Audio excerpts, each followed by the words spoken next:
You didn't choose an easy life. You chose a uniform. And the moment you put it on, everything changes. The way you walk, the way you talk, the way people look at you. But here's what nobody tells you before you sign. The uniform is just the beginning. Because inside the military, there's a whole other world. A world built on rank. Level 1, Private. E1, the bottom of the ladder. You wake up before the sun, not because you want to, because someone is screaming your name. Welcome to the military, Private. You are nobody right now. And they want you to know it. Your drill sergeant doesn't care that you graduated top of your class, doesn't care that you were the star of your high school football team. You make your bunk so tight a coin bounces off it. You polish your boots until they look like mirrors. PT at 0500. Drills, classes, more drills, more classes. You don't get yelled at in private, you get destroyed in front of everyone.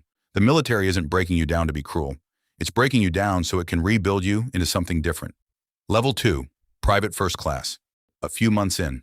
You're still low, but you're not the new guy anymore. Someone else is. One stripe on your sleeve.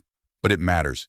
You've proven you can follow orders consistently, which mostly means you're the one making sure the newer privates don't screw things up. You understand the culture, the codes, the unwritten rules. Never walk faster than your sergeant. You're building a reputation. The fastest way to get buried? Make excuses. Level 3, Specialist/Corporal. Now you have a skill, a real one. Maybe you're a combat medic. Maybe you're an infantryman who can hit a target at 600 meters without blinking. You operate with more independence now. A corporal is a junior non-commissioned officer. You're leading people now. That weight is new. It changes how you think. You stop asking, what do I need to do? And start asking, what does my team need from me? Level 4, Sergeant. 3 chevrons on your sleeve. You are now an NCO. And NCOs are the spine of the entire military machine. Their training, their morale, their performance, their lives. If a private in your squad fails, you failed first. Officers plan. NCOs execute.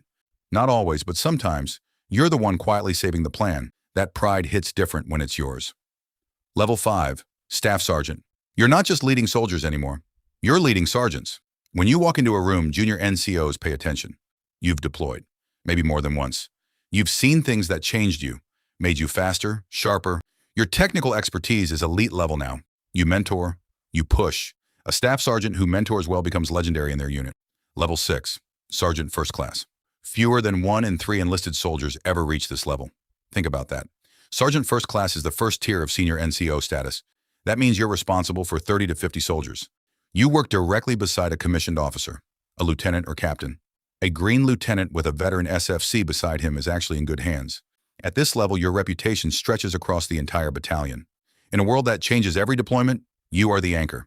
Level 7, Master Sergeant/First Sergeant. And now the military asks you a question. What kind of leader do you want to be? You can become a Master Sergeant, the senior technical expert.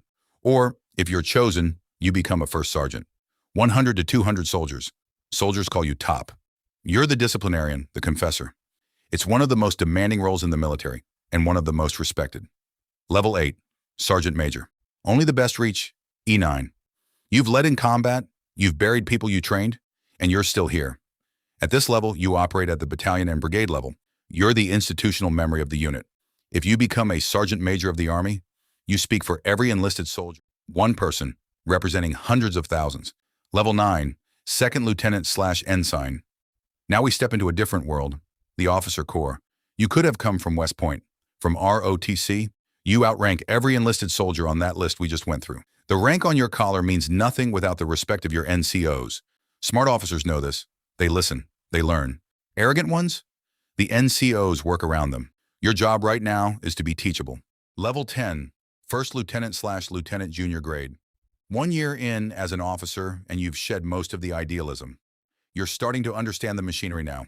What kind of officer are you going to be? Some officers lead from the front, some lead from the data, some lead from relationships. The military is vast and your lane is becoming clearer. Your soldiers are watching everything you do, and they remember everything. Level 11, Captain. This is the moment. Captain, everything that happens in that unit traces back to you. Your executive officer handles the details, but the decisions, yours. Captains are the workhorses of the officer corps. The best captains forge their companies into something elite. The worst captains create dysfunction that echoes for years. This is the crucible of military leadership. Level 12, Major. Something shifts at Major. You step back from direct command. Majors are the architects. They fight battles on whiteboards before soldiers ever step foot on a runway. And your career is under a microscope now. This is where the field narrows dramatically. The ones who rise? They're not just good operators anymore. They're strategists. Level 13, Lieutenant Colonel/Colonel. You command a battalion now. 300 to 1,000 soldiers. You coordinate with civilian agencies, allied forces, government officials. The military at this level is partly political, and if you ascend to colonel, you command a brigade. 3 to 5,000 soldiers. Your name is known across the entire installation. Junior officers whisper about your career trajectory. You've adapted to every shift, and somehow, you're still rising.